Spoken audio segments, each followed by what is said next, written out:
అందరికీ నమస్కారం. రివిజన్ 6 ఛందస్సు వీడియోకి స్వాగతం. ఇంకా మన ఛానల్ని ఎవరైనా సబ్స్క్రైబ్ చేసుకోకపోతే వెంటనే సబ్స్క్రైబ్ చేసుకోండి. మన ఛానల్లో వచ్చేటటువంటి వీడియోలను మీ మిత్రులకు షేర్ చేయండి. ఈ వీడియోలో ఛందస్సులో భాగంగా ఉత్పలమాల, చంపకమాల, శార్దూలము, మత్తేబము ఈ పద్య లక్షణాలు, అట్లాగే పరీక్షలో ప్రశ్న ఎట్లా అడుగుతారు, వాటికి సమాధానం ఏ విధంగా రాయాలి, ఎంసీక్యూలో అడిగినట్లయితే ఏ విధంగా రాయాలి అనే విషయాలన్నీ కూడా ఈ వీడియోలో వివరంగా తెలుసుకుందాం. ఇంతకుముందే మన ఛానల్లో ఛందస్సు బేసిక్స్ నుంచి ఉత్పలమాల, చంపకమాల, శార్దూలము, మత్తేబము ఇవన్నీ కూడా డీటెయిల్గా వివరించడం జరిగింది. ఆ వీడియో లింక్ కూడా డిస్క్రిప్షన్లో ఇస్తాను, గమనించగలరు. ఈ వీడియోలో ముందుగా వృత్త పద్యాలకు సంబంధించినటువంటి లక్షణాలని అంత లోతుగా వెళ్లకుండా పైపైన చెప్పేసుకొని ఎగ్జామ్లో ఇది ముఖ్యంగా 10th క్లాస్లో కూడా సిబిఎస్ఈ స్టూడెంట్స్కి బాగా ఉపయోగపడేటటువంటి వీడియో 089 కోడ్. ఉత్పలమాల అలాగే చంపకమాల ఈ పాయింట్స్ అన్నీ కూడా కొంచెం జాగ్రత్తగా గుర్తుపెట్టుకోవాలి. మూడవది శార్దూలము, అలాగే చివరిది మత్తేబము. ఈ నాలుగు కూడా వృత్త పద్యానికి చెందినటువంటివి. ఏ పద్యము అంటే ఇవి నాలుగు కూడా షార్ట్కట్లో రాస్తున్నాను. వృ అంటే వృత్త పద్యము. ఇవి నాలుగు కూడా వృత్త పద్యానికి సంబంధించినవి. ఇందులో పాదాలు ఎన్ని ఉంటాయంటే ఉత్పలమాలలో 4 పాదాలు, చంపకమాలలో 4 పాదాలు, అలాగే శార్దూలంలో 4 పాదాలు, మత్తేబంలో కూడా 4 పాదాలు ఉంటాయి. ఆ తర్వాత గణాలు చూసుకుంటే ఒక్కొక్క పద్యపాదంలో ఏ ఏ గణాలు వస్తాయని చెక్ చేసుకుంటే ఉత్పలమాలలో ఎన్ని వస్తాయంటే భ ర న భ భ రవ. ఇది ఒక మంత్రంలాగా గుర్తుపెట్టుకోవాలి. ఉత్పలమాల అనగానే భరణ భభరవ అనేటటువంటిది గుర్తుపెట్టుకోవాలి. అలాగే చంపకమాల అంటేనే నజ భజ జజర, నజ భజ జజర. అలాగే శార్దూలము ఇక్కడ షా అని గుర్తు రాగానే, షా అనేటటువంటి అక్షరం రాగానే అక్కడ మా అని, అలాగే మా అనే అక్షరం రాగానే అక్కడ సా అనేటటువంటి గుర్తు పెట్టుకోవాలి. మనం ఇంగ్లీష్లో చూసుకుంటే శార్దూలం అంటే ఎస్హెచ్తో స్టార్ట్ అవుతుంది, ఎస్తో స్టార్ట్ అవుతుంది. ఇక్కడ మత్తే మసజస తతగా కాబట్టి లెటర్స్ ఎంతో స్టార్ట్ అవుతుంది, అంటే ఎస్కి ఎమ్ము.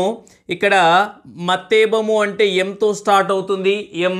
అలాగే సభరణమయవ అంటే ఎస్తో స్టార్ట్ అవుతుంది, ఎస్కి ఎమ్ము, ఎమ్ముకి ఎస్ గుర్తుపెట్టుకోవాలి. షాకు మా వస్తుంది, మాకు సా వస్తుంది. సింపుల్గా గుర్తుపెట్టుకోవాలంటే షాకు మా వస్తుంది, మాకు సా వస్తుంది. శార్దూలము అంటే మనం గుర్తుపెట్టుకోవాల్సింది ఏంటి? మస జస త త గ, మస జస తతగా. మత్తేబము మా అని రాగానే మనం గుర్తుపెట్టుకోవాల్సింది స, సభ రన మ య వ. ఈ గణాలు కొంచెం జాగ్రత్తగా గమనించండి. ఉత్పలమాల భరణ భభరవ, చంపకమాల నజ భజ జజర, అలాగే శార్దూలము షా అనగానే మనకు గుర్తు రావాల్సింది ఏంటి? మ, మసజస తతగా. మత్తేబము మా అనగానే మనకు గుర్తు రావాల్సింది సభరణమయవ.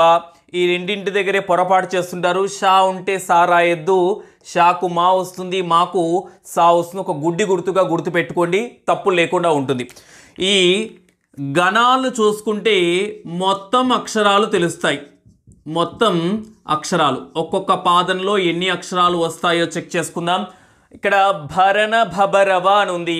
బా అంటే 3 అక్షరాల గణం, రా అంటే 3 అక్షరాలు. అలాగా అన్నీ చెక్ చేసుకుంటే రా వరకు 3 అక్షరాల గణాలు. 1 2 3 4 5 6. 6 × 3 ఎన్నయ్యాయి? 18. వా అంటే ఒక లఘువు గురువు, 2 అక్షరాల గణం కాబట్టి మొత్తం ఎన్ని వస్తాయి? 20 అక్షరాలు. ఉత్పలమాల్లో మొత్తం ఎన్ని అక్షరాలు 20. చంపకమాల్లో చూసుకుంటే ఇక్కడే గమనించవచ్చు. నజ భజ జజర ఎన్నున్నాయి మొత్తము 7. ఇవన్నీ కూడా 3 అక్షరాల గణాలు కాబట్టి 7 ముళ్ళు 21. మొత్తం అక్షరాలు ఎన్ని 21. ఇక్కడ శార్దూలంలో మస జస తత గా అంటే ఒక గురువు అని అర్థం కాబట్టి ఇక్కడ 6 ఉన్నాయి. 1 2 3 4 5 6. 6 × 3 18 + 1 19. ఆ 1 ఏంటంటే గురువు. ఇక్కడ గా అంటే గురువు కాబట్టి ఒక అక్షరం కాబట్టి మొత్తం ఎన్ని అక్షరాలు వస్తాయి 19. ఇక్కడ మత్తేబంలో చూసుకుంటే సభరణమయ వా అంటే ఒక లఘువు ఒక గురువు కాబట్టి 2 అక్షరాల గణం. మిగతావన్నీ చూసుకుంటే 1 2 3 4 5 6. 6 ముళ్ళు 18 ప్లస్ ఇక్కడ 2 అక్షరాలు కాబట్టి 2 రాసుకుంటే మొత్తం ఎన్నయ్యి 20 అయ్యాయి. ఇలాగా మనం మొత్తం అక్షరాలని గుర్తు పెట్టుకోవచ్చు. భరణ బబరవ గణాలు మొత్తం అక్షరాలని 20. వా అంటే లఘువు గురువు, గా అంటే ఒక గురువు అని గుర్తుపెట్టుకోవాలి. ఓకే, అలాగే యతిస్థానం. యతిస్థానం ఎన్నో అక్షరం చూద్దాం. ఇక్కడ ఒక చిన్న గుర్తు మాత్రమే నేను చెప్పే విషయం. ఇక్కడ ఈవెన్ నెంబర్ ఉంటే ఇక్కడ యతి స్థానంలో కూడా ఈవెన్ నెంబర్ వస్తుంది. ఇక్కడ ఆడ్ నెంబర్ గనక ఉంటే ఇక్కడ యతి స్థానంలో కూడా ఆడ్ నెంబర్ వస్తుంది. ఉత్పలమాల్లో యతి స్థానం 10వ అక్షరం, చంపకమాల్లో యతి స్థానం 11వ అక్షరం, అలాగే శార్దూల పద్యంలో యతి స్థానం 13వ అక్షరం, మత్తేబంలో 14వ అక్షరం. మనం ఒకటి గమనిస్తే సరి సంఖ్యకు సరి సంఖ్యే, బేసి సంఖ్యకు బేసి సంఖ్యే, ఇక్కడ కూడా బేసి సంఖ్యకు బేసి సంఖ్యే, సరి సంఖ్యకు సరి సంఖ్యే, ఈవెన్ నెంబర్కి ఈవెన్ నెంబర్, ఆడ్ నెంబర్కి ఆడ్ నెంబర్. ఇది ఒక గుర్తు మాత్రమే, మనం గుర్తు పెట్టుకుంటాం కదా. అలాగా సరి సంఖ్యకు సరి సంఖ్యే, బేసి సంఖ్యకు బేసి సంఖ్య వస్తుందని ఒక గుర్తు పెట్టుకోండి, సులభంగా గుర్తుంటుంది. అలాగే ప్రాస నియమం. ప్రాస నియమం ఈ వృత్త పద్యాలు అన్నిట్లో కూడా ఉంటుంది కాబట్టి ఇవి ఈ చిన్న ఒక బాక్స్ అనేటటువంటిది గుర్తు పెట్టుకుంటే, ఇక్కడ ఉన్నవన్నీ గుర్తు పెట్టుకుంటే మీరు ఈ వృత్త పద్యాలు ఏవేవి ఉత్పలమాల, చంపకమాల, శార్దూలము, మత్తెబము ఇవన్నీ కూడా సులభంగా రాయొచ్చు. మరొకసారి చూద్దాం. ఇవన్నీ కూడా వృత్త పద్యానికి చెందినటువంటివి. మొత్తం పాదాలు ఎన్ని ఉంటాయి 4.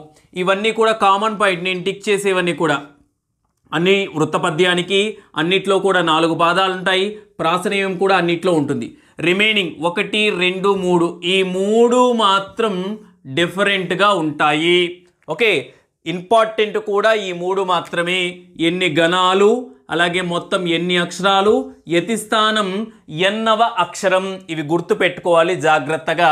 చూద్దాం. ఉత్పలమాల భరణ బబరవ మొత్తం అక్షరాలు 20, యతి స్థానం 10వ అక్షరం. చెప్పాను కదా, ఈవెన్ నెంబర్కి ఈవెన్ నెంబరే. చంపకమాల నజబజ జజర మొత్తం అక్షరాలు 21.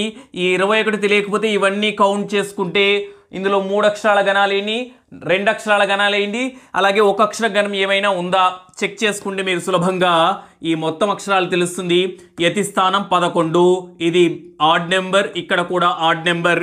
అలాగే శార్దూలము, షా అంటే ఆటోమేటిక్గా మనకు గుర్తుండాల్సిందేంటి మా, మస జస తతగా ఇవి ఎన్ని అక్షరాలు అంటే 19 అక్షరాలు. మొత్తం ఒక్కొక్క పాదంలో 19 అక్షరాలు, 4 పాదాలు కాబట్టి 4 పాదాల్లో కూడా 19 అక్షరాలు ఉంటాయి. అలాగే యతి స్థానం 13వ అక్షరం, ప్రాస నియమం ఉంటుంది. మత్తేభము, మత్తేభంలో మా అంటే మనకు గుర్తు రావాల్సింది సభరణమయవ, వా అంటే లఘువు గురువు. మొత్తం అక్షరాలు ఎన్ని 20. ఉత్పలమాల్లో 20 అక్షరాలు ఉంటాయి, మత్తేబంలో కూడా 20 అక్షరాలు ఉంటాయి. కానీ యతి స్థానం మాత్రం తేడాగా ఉంటుంది. ఇక్కడ యతి స్థానం 10వ అక్షరం, ఇక్కడ యతి స్థానం 14వ అక్షరం. కొంచెం గుర్తు పెట్టుకోవాలి. ఈవెన్ నెంబర్కి ఈవెన్ నెంబర్, ఆడ్ నెంబర్స్కి ఆడ్ నెంబర్, ఇది ఒక గుర్తు మాత్రమే. ఇలా గుర్తు పెట్టుకుంటే సులభంగా ఉంటుంది. యతి అంటే ఏమిటి అంటే, యతి అంటే విరామము లేదా విశ్రాంతి, రెస్ట్ ప్లేస్ అనుకోవచ్చు. మొదటి అక్షరం అలాగే 10వ అక్షరమా, 11వ అక్షరం, 13వ అక్షరమా, 14వ అక్షరం, same letter are related letter ఉంటుంది. అదే అక్షరం ఉండొచ్చు, లేదా అచ్చుతో లేదా హల్లుతో ఎత్తివేయడం జరుగుతుంది. అలాగే ప్రాస అంటే పద్యపాదంలో ఎన్నవ అక్షరం గుర్తుపెట్టుకోవాలి. ప్రాస అంటే పద్యపాదంలో రెండవ అక్షరం. రెండవ అక్షరం కా ఉందనుకో, అలాగే మిగతా 3 పాదాల్లో కూడా కా లేదా కా గుణింతానికి సంబంధించినటువంటి ఏదైనా అక్షరాలు ఉంటాయి. కావాలంటే ఒక్కసారి టెక్స్ట్ బుక్లో గమనించండి, తెలుస్తుంది. అది సమానంగా లేవు. రెండో అక్షరం అంటే ప్రాస నియమం లేదు. అన్ని అక్షరాలు కా ఉంటే కా గుణింతానికి సంబంధించిన అక్షరాలు, మా ఉంటే మా గుణింతానికి సంబంధించిన అక్షరాలు, రెండో అక్షరం ఉంటే అక్కడ ప్రాస నియమం ఉంటుంది. యతి అంటే విరామము లేదా విశ్రాంతి, మొదటి అక్షరం అలాగే 10వ అక్షరం సమానంగా ఉంటుంది. అలాగే ప్రాస అంటే పద్యపాదంలో రెండవ అక్షరాన్ని ప్రాస అంటారు. మొదటి పాదంలో రెండో అక్షరం నా ఉంటే మిగిలిన 3 పాదాల్లో కూడా నా గుణింతానికి సంబంధించిన అక్షరాలు ఉంటాయి. అలా ఉంటే ప్రాస నియమం ఉన్నట్లు, లేదంటే ప్రాస నియమం లేనట్టు. ఇప్పుడు వివిధ పరీక్షల పేపర్లో అడిగినటువంటి కొన్ని ఛందస్సుకు సంబంధించినటువంటి బిట్లను గమనిద్దాం. ఛందస్సుకు సంబంధించిన మాదిరి ప్రశ్నను గమనిద్దాం. బిట్ కింది పద్యపాదమునకు గురు లఘువులు గుర్తించి ఘన విభజన చేసి ప్రశ్నలకు జవాబులు రాయండి. ఒక్కసారి చూద్దాం. ఇక్కడ ఒక పద్యపాదం ఇచ్చారు, అదేంటో చూసి ఘన విభజన చేద్దాము. నానాసూన వితాన వాసలనానందించు సారంగమే. ముందుగా ఘన విభజన చేయాలంటే స్టెప్ 1 ఏం చేయాలంటే 3 అక్షరాలుగా విభజించుకోవాలి. ఎన్ని అక్షరాలు? 3 అక్షరాలు ఒక గణంగా విభజించాలి. 1 2 3 అలాగా ప్రతిదీ చెక్ చేసుకుంటూ 3 అక్షరాలని జాగ్రత్తగా ఘన విభజన చేయాలి. 0తో కూడిన అక్షరాల కింద అండర్లైన్ చేసుకోండి. 0 అనేటటువంటిది కౌంటబుల్ కాదనమాట.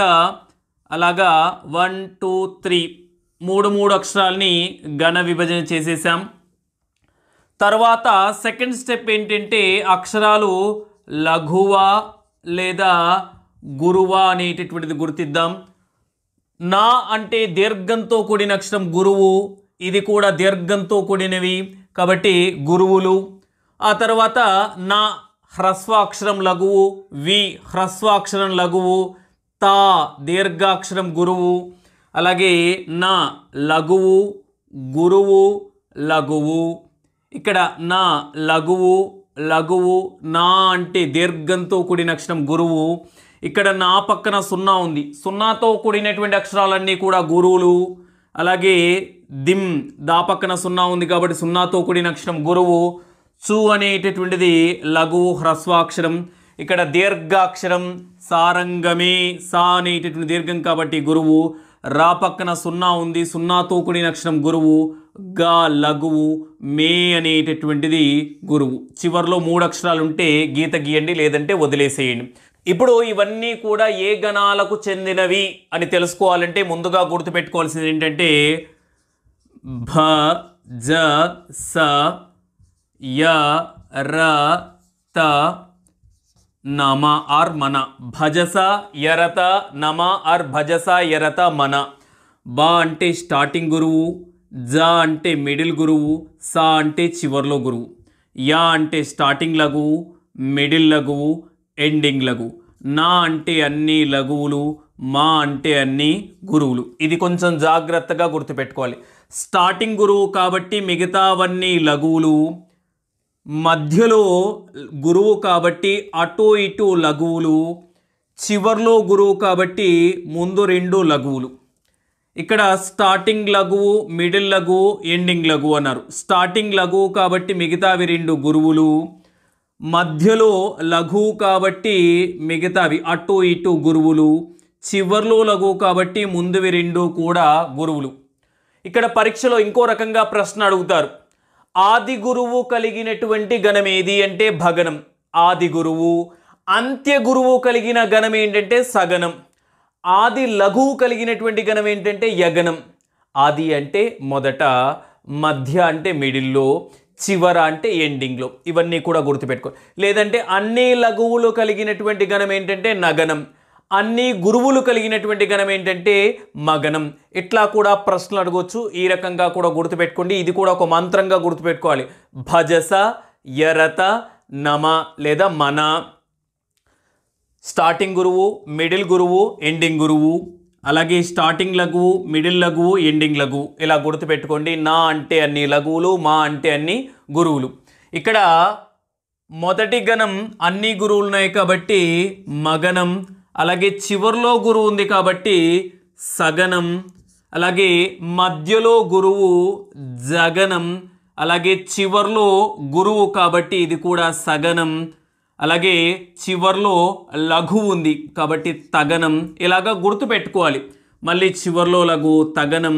ఒకటే గురువు, గురువు ఉంటే దాన్ని షార్ట్కట్లో గా అంటారు. ఒక్కసారి చూద్దాం ఏ గణాలు వచ్చాయి. మస జస తతగా, మస జస తతగా అనేటటువంటి గణాలు వచ్చాయి. మనం ఇప్పుడు గణ విభజన చేసేసాం. మస జస తతగా అనేటటువంటి గణాలు వచ్చాయి. ఇది చాలా ఇంపార్టెంట్, గుర్తుపెట్టుకోవాలి. భజస, యరత, నమ లేదా మన. నా అంటే అన్ని లఘువులు, మా అంటే అన్ని గురువులు. ఇక్కడ ప్రశ్నల్ని గమనిద్దాం. ఎంసీక్యూలో వస్తాయి. ఎంసీక్యూ ప్రశ్నలు కొంచెము కన్ఫ్యూజ్ చేసే అవకాశం ఉంటుంది కాబట్టి ప్రశ్న చదివి సమాధానాన్ని డైరెక్ట్గా ఆలోచించండి. తర్వాత ఆప్షన్ చూసుకుంటే బాగుంటుంది. పై పద్యపాదము ఏ వృత్త పద్యానికి చెందింది? ఆ ఉత్పలమాల, ఆ చంపకమాల, శార్దూలము, మత్తేబము. ఇక్కడ గణాలు ఏమొచ్చాయి? మస జస తతగా. ఇంతకు ముందుకే మనం చెప్పుకున్నాం. మా వస్తే ఆటోమేటిక్గా ఏమవుతుంది? శార్దూలము. కాబట్టి సరైనటువంటి సమాధానం ఈ. షాకు మా వస్తుంది, మాకు సా వస్తుంది.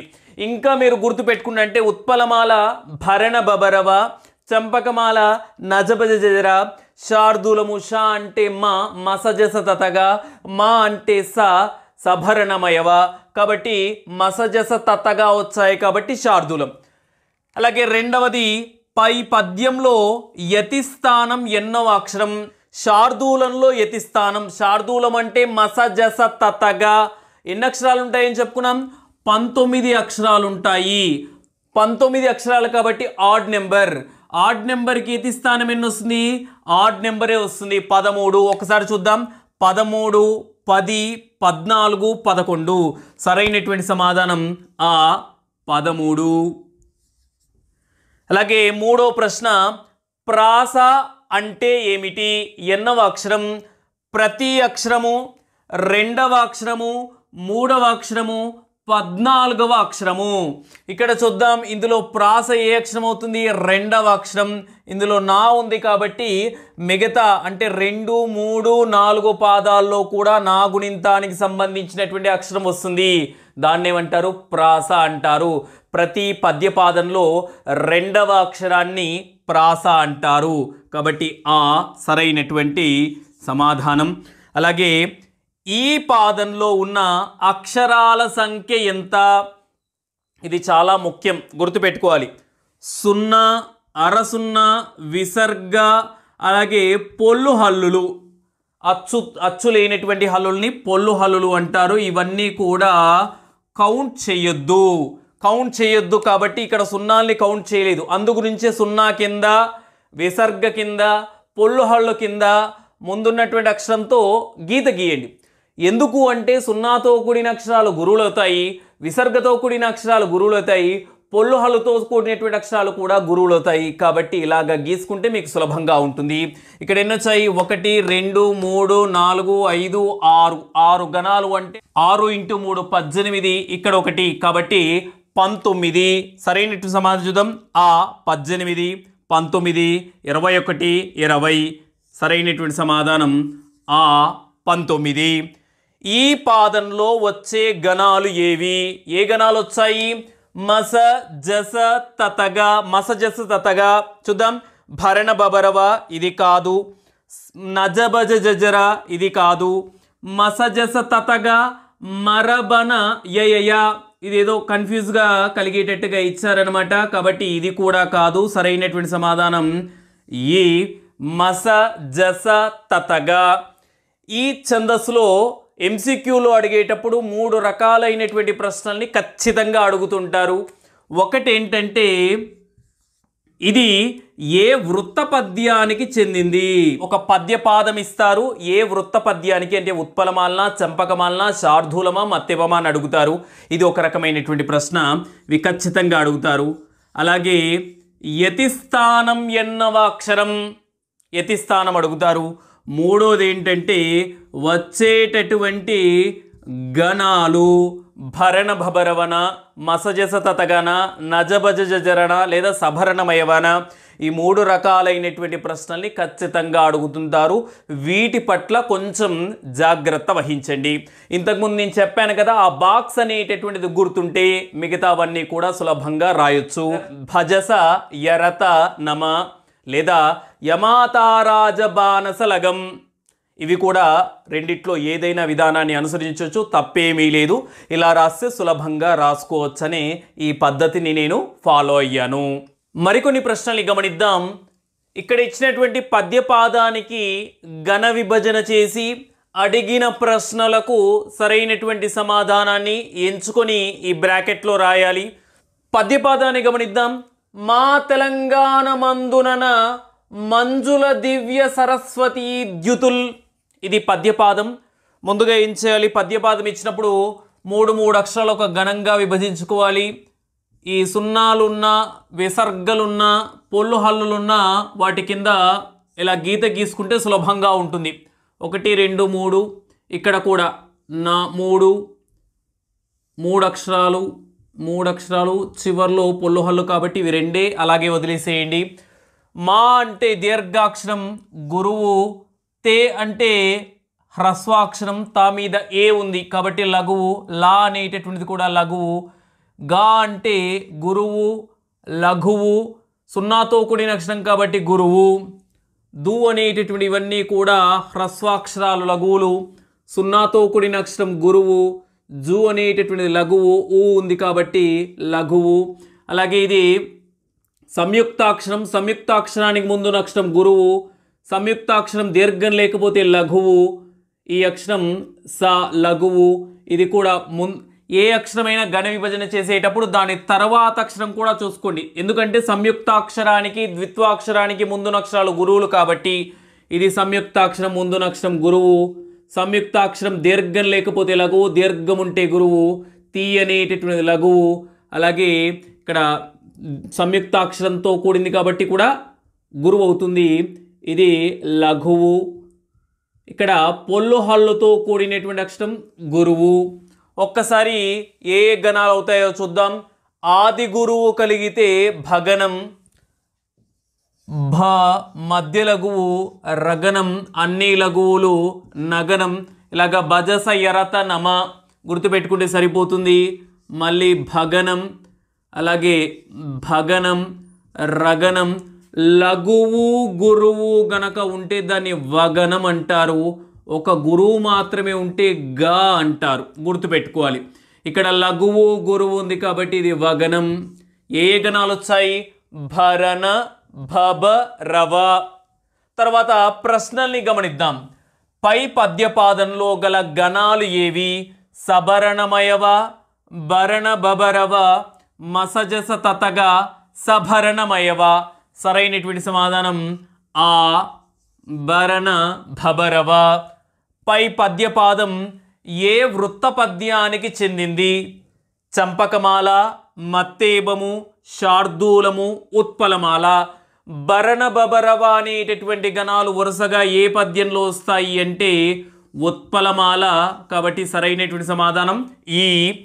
పై పద్యపాదంలో యతిమైత్రి అన్నవ అక్షరం, యతిమైత్రి అన్న యతిస్థానం అన్న ఒకటే.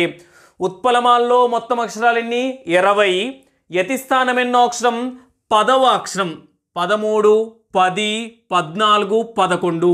కాబట్టి సరైనటువంటి సమాధానం ఆ. ఇది ఇంకో బిట్టు గమనిద్దాం. ఈ కింది గణాలలో చంపకమాలకు చెందినవి ఏవి? చంపకమాల్లో ఏ ఏ గణాలు వస్తాయి? భరణ బబరవన కాదు. గబజస నల ఇది కూడా కాదు. నజబజ జజర ఇది కరెక్ట్. సభరణమయవ కాదు. సరైనటువంటి సమాధానం ఈ. రెండో ప్రశ్న, శార్దూలములోని అక్షరాల సంఖ్య గుర్తు లేకపోతే ఇందాక చెప్పాను. ఇక్కడ శార్దూలము అన్నారు కాబట్టి శార్దూలము అంటే మసజస తతగా అంటే ఎన్ని అక్షరాలు కనిపిస్తున్నాయి? చివర్లో గా అంటే గురువు, 6 3 18, 1 19. చూద్దాం, 20 21 19 18. సరైనటువంటి సమాధానం 19. యతి స్థానం అడిగితే 13వ అక్షరం. రెండు కూడా ఆడ్ నెంబర్స్. ఆది గురువు కలిగిన గణం ఏది? భగనం, సగనం, జగనం, నగనం. ఆది గురువు భగనంలో ఉంటుంది, అలాగే అంత్య గురువు సగనంలో ఉంటుంది, మధ్య గురువు జగనంలో ఉంటుంది, నగనంలో గురువులేవి ఉండవు.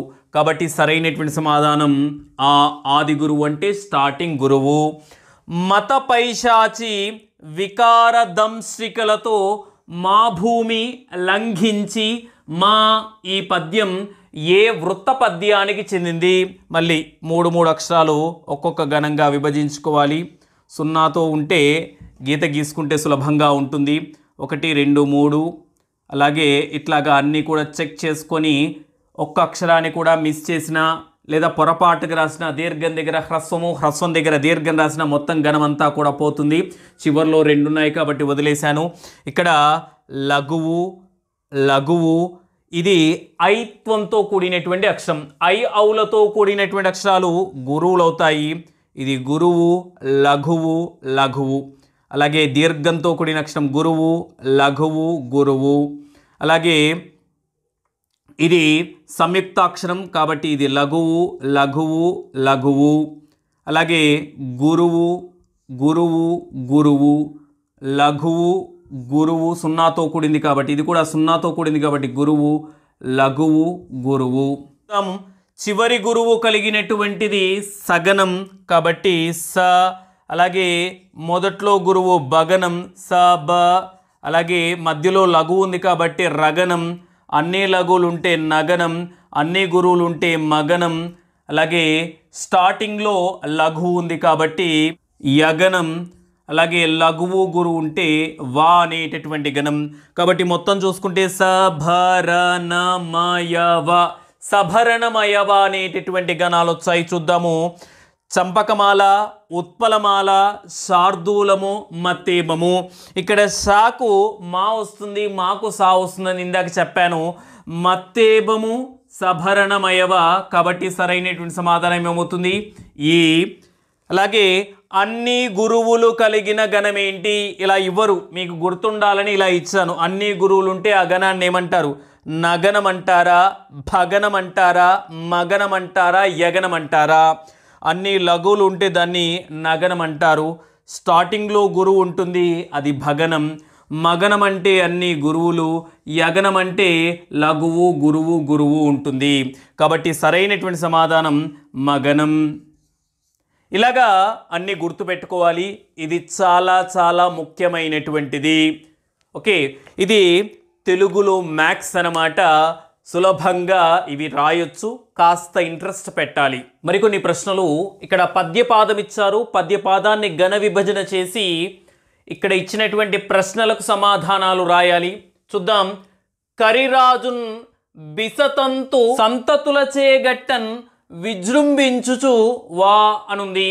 ఈ పద్యపాదాన్ని ఘన విభజన చేద్దాము. 3 అక్షరాలు విభజించుకుందాం. ఇక్కడ పొల్లు హల్లుతో కూడినటువంటి అక్షరం ఉంది, 0తో కూడినటువంటి అక్షరం. అలాగే 3 అక్షరాలని గమనిద్దాం. చివర్లో 2 అక్షరాలు ఉన్నాయి కాబట్టి అలాగే వదిలేసేయాలి. ఇక్కడ చూద్దాం. క అంటే లఘువు, రి అంటే లఘువు, రా అంటే దీర్ఘాక్షరం కాబట్టి గురువు. ఇక్కడ పొల్లు హల్లుతో కూడినటువంటి అక్షరం ఏమవుతుంది? గురువు అవుతుంది. పొల్లు హల్లు లఘువు కాదు, గురువు కాదు. పొల్లు హల్లుతో కూడినటువంటి అక్షరం గురువు అవుతుంది. కాబట్టి ఇక్కడ 0తో ఉన్న, పొల్లు హల్లుతో ఉన్న, విసర్గతో ఉన్న ఇలా గీత గీసుకుంటే ఈ రెండింటికి గురువు పెట్టేస్తే సులభంగా ఉంటుంది. అలాగే బి అంటే లఘువు, సా అంటే లఘువు, తా అంటే లఘువు అవుతుంది కానీ 0తో కూడిన అక్షరం కాబట్టి గురువు. తు అనేటటువంటి అక్షరం లఘువు, సా పక్కన సున్నా ఉంది కాబట్టి గురువు, అలాగే లఘువు లఘువు లఘువు. చే అంటే దీర్ఘంతో కూడిన అక్షరం గురువు, గా అనేటటువంటి అక్షరం లఘువు అవుతుంది. ఇక్కడ ద్విత్వాక్షరానికి ముందున్న అక్షరం కాబట్టి గురువు, ఇలాగ పొల్లు హల్లుతో కూడినటువంటి అక్షరం కాబట్టి గురువు, అలాగే వి అనేటటువంటిది లఘువు. ఇక్కడ రుత్వంతో కూడినటువంటి అక్షరం లఘువు అవుతుంది. ఇక్కడ రుత్వం అనేటటువంటిది సంయుక్తాక్షరం కాదు, ద్విత్వాక్షరం కాదు, ఇది అచ్చు యొక్క గుర్తు, రుత్వం యొక్క గుర్తు. కాబట్టి ఇది సంయుక్తాక్షరం కాదు, ద్విత్వాక్షరం కాదు, కాబట్టి ఈ అక్షరం లఘువైంది. రుత్వంతో కూడినటువంటి అక్షరాలన్నీ కూడా లఘువులు అవుతాయి, కానీ దీని పక్కన సున్నా ఉంది కాబట్టి సున్నా ఉండడం వల్ల గురువు అయ్యింది. ఇక్కడ బాకు సున్నా ఉంది, గురువు, అలాగే లఘువు, చివర్లో దీర్ఘాక్షరం గురువు. ఇక్కడ గమనిస్తే చివర్లో లఘు ఉంటే స, ఈ బాక్స్ను గుర్తుపెట్టుకుని సులభంగా ఉంటుంది. తర్వాత భ, ర, న అన్ని గురువులు ఉంటే మ, య, వ. ఏ గణాలు వచ్చాయి? సభరణ మయవ. కొంచెం గుర్తుపెట్టుకోవాలి, సున్నాతో కూడిన అక్షరాలు గురువులు, విసర్గతో కూడిన అక్షరాలు గురువులు, పొల్లుహల్లుతో కూడిన అక్షరాలు గురువులు, రుత్వంతో కూడినటువంటి అక్షరాలు లఘువులు, ఐ ఔలతో కూడినటువంటి అక్షరాలన్నీ కూడా గురువులు అవుతాయి. చూద్దాం. మొదటి ప్రశ్న, పై పద్యపాదంలోని గణాలు ఏవి? ఆ భరణ భబరవ, ఆ నజబజ జజర, ఈ మసజస తతగా, ఈ సభరణ మయవ. ఇక్కడ సభరణ మయవ వచ్చింది కాబట్టి ఈ అనేటటువంటిది సరైనటువంటి సమాధానం. పై పద్యపాదం ఏ వృత్త పద్యానికి చెందింది? ఇక్కడ సా వచ్చింది కాబట్టి కొంచెం జాగ్రత్తగా గమనించాలి. షాకుమా మాకు సా వస్తుందని చెప్పుకున్నాం కదా. చంపకమాల, ఉత్పలమాల, మత్తేబము, శార్దూలము. కాబట్టి ఈ మత్తేబము, మత్తేబంలో సభరణమయవ, శార్దూలంలో మసజస తతగా అనేటటువంటి గణాలు వస్తాయి. మూడో ప్రశ్న, పై పద్యపాదంలో ఎన్నవ అక్షరానికి యతిమైత్రి చెల్లుతుంది? ఇది మనం చూసాం. మత్తేబం, మత్తేబంలో వచ్చేటటువంటి గణాలు ఏంటి? సభరణమయవ అంటే 20 అక్షరాలు. 20కి యతి స్థానం ఎంత? 14వ అక్షరం. ఈవెన్ నెంబర్కి ఈవెన్ నెంబర్ అనుకున్నాం కదా. అట్లాగా 11, 10, 13, 14 సరైనటువంటి సమాధానం ఈ 14. అలాగే పై పద్యపాదంలో ఎన్ని అక్షరాలు ఉన్నాయి? అక్షరాలు గుర్తించేటప్పుడు సున్నా, విసర్గ, పొల్లుహల్లు ఇవన్నీ కూడా కౌంట్ చేయకుండా చూడాలి. ఇక్కడ గణాలు గమనిస్తే 1, 2, 3, 4, 5, 6. 6 × 3 18. ఇక్కడ 2 కాబట్టి మొత్తం ఎన్ని అక్షరాలు ఉన్నాయి? 20 అక్షరాలు ఉన్నాయి. కాబట్టి ఆ 20 సరైనటువంటి సమాధానం. ఐదో ప్రశ్న, భరణ బబరవ అనే గణాలు ఏ వృత్త పద్యంలో వరుసగా వస్తాయి? ఇదే ఆర్డర్లో ఏ పద్యంలో వస్తాయి అంటే మత్తేబము, ఉత్పలమాల, చంపకమాల, శార్దూలము. మత్తేబంలో సభరణమయవ, ఉత్పలమాలలో భరణబబరవ, చంపకమాలలో నజబజ జజర, శార్దూలంలో మసజస తతగా. కాబట్టి సరైనటువంటి సమాధానం ఆ ఉత్పలమాల.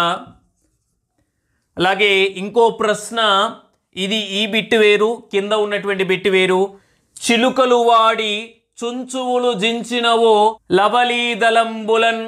ఈ పద్యపాదాన్ని ఘన విభజన చేసి అడిగినటువంటి ప్రశ్నలకు సమాధానాలు రాయాలి.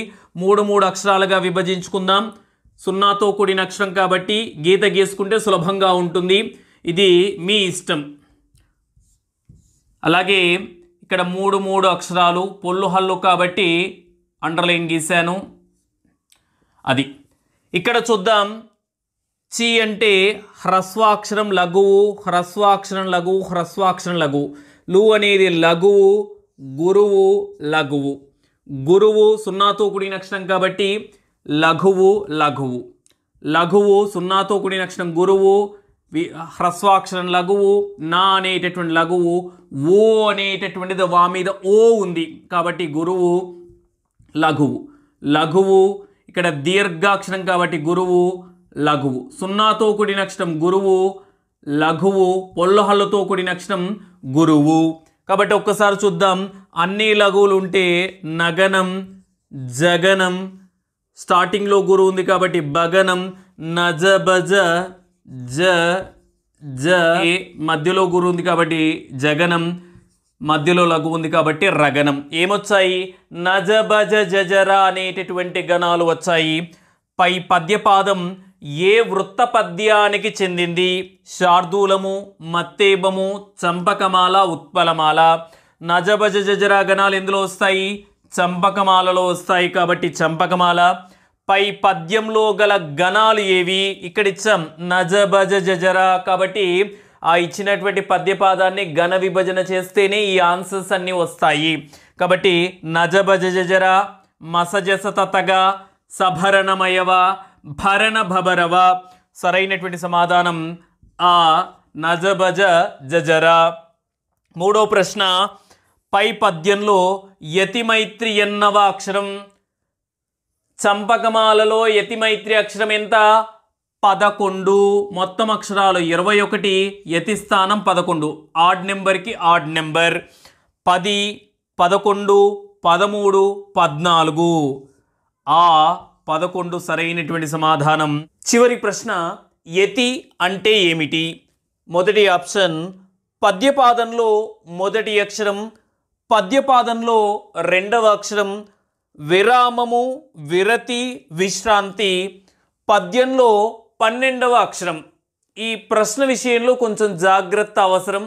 ఎప్పుడైనా పద్యపాదంలో మొదటి అక్షరాన్ని యతి అంటారు, పద్యపాదంలో రెండవ అక్షరాన్ని ప్రాస అంటారు. ఇక్కడ 2 ఆప్షన్స్ ఉన్నాయి. పద్యపాదంలో మొదటి అక్షరం ఆ, విరామము, విరతి, విశ్రాంతి. ఇక్కడ సరైనటువంటి సమాధానం చూసుకుంటే పద్యపాదంలో మొదటి అక్షరాన్ని ఏమంటారంటే యతి అంటారు. మరి ఇక్కడ కూడా సరైందే కదా అని ఒక సందేహం రావచ్చు. యతికి మరో పేరేంటి అంటే యతిని విరామము, విరతి, విశ్రాంతి అని కూడా పిలుస్తుంటారు. ఇక్కడ అడిగినటువంటి ప్రశ్న యతి అంటే ఏమిటి? కాబట్టి పద్యపాదంలో మొదటి అక్షరాన్ని యతి అంటారు, పద్యపాదంలో రెండవ అక్షరాన్ని ప్రాస అంటారు. గమనించగలరు. ఇవి ఛందస్సుకు సంబంధించినటువంటి కొన్ని ప్రశ్నలు. అందరికీ ధన్యవాదాలు.